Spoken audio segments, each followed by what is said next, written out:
ওষুধ খেয়ে বাঁচবেন নাকি সুস্থ থাকবেন? সত্যি কি আপনি ওই রং বেরঙের ওষুধগুলো খেয়ে বাঁচতে চান, নাকি জীবনযাত্রার ধরন পাল্টে সত্যি সুস্থ থাকতে চান?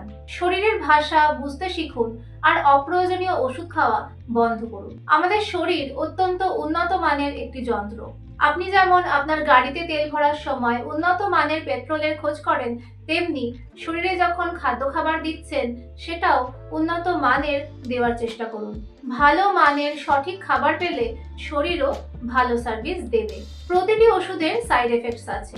প্রেশারের ওষুধ কিডনি নষ্ট করে, ব্যথার ওষুধ লিভার নষ্ট করে, অর্থাৎ ওষুধ আরো অন্যান্য রোগের জন্ম দেয়। তাই ছোটখাটো অসুখে ওষুধের বাক্সে হাত দেবেন না। জ্বর হলে প্যারাসিটামল না খেয়ে ওই তাপে শরীরকে পুড়তে দিন, ওই উত্তাপেই ভাইরাস ধ্বংস হবে। পেট খারাপ হলে সঠিক পথ্য দিয়ে পেটকে বিশ্রাম দিন বা উপবাস করুন।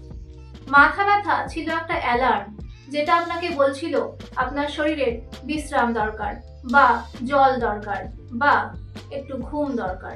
আপনি ব্যথার ওষুধ দিয়ে তার মুখ বন্ধ করে দিলেন এবং শরীরের যেটা প্রয়োজন সেটা তাকে দিলেনও না, তাহলে অসুখটা কমবে কি করে? সুস্থ থাকার চাবিকাঠিগুলো একবার বলি। 90% অসুখ আসে মন থেকে। Psychosomatic disease. মনে জমে থাকা রাগ, ক্ষোভ, জেদ এবং ভয় নানা রকম রোগ সৃষ্টি করে। ইমোশন জমিয়ে রাখবেন না। যা ভালো লাগে করুন, কারোর ক্ষতি না করে।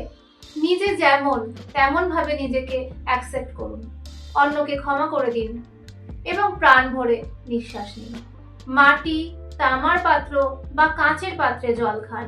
সর্বদা বসে জল খান। সকালে ঘুম ভাঙার পরেই প্রথমে 1 গ্লাস জল খাবেন। খাবার খান ওষুধের মতো, না হলে কিন্তু খাবারের মতো ওষুধ খেতে হবে। প্যাকেটজাত ডেড ফুড ছেড়ে তাজা ফ্রেশ খাবার খাওয়ার চেষ্টা করুন। রাত 10টা থেকে 2টোর মধ্যে যে ঘুমটা আমাদের হয়, সেই ঘুমটা কখনো বাদ দেবেন না। অন্য সময়ে 10 ঘন্টা ঘুমালেও কিন্তু ওই সঠিক সময়ের ঘুমের ঘাটতি পূরণ করতে পারবেন না। শোয়ার সময় মোবাইল কাছে রাখা যাবে না। অন্তত 10 মিনিট খালি পায়ে ঘাসে বা মাটিতে হাঁটার চেষ্টা করুন।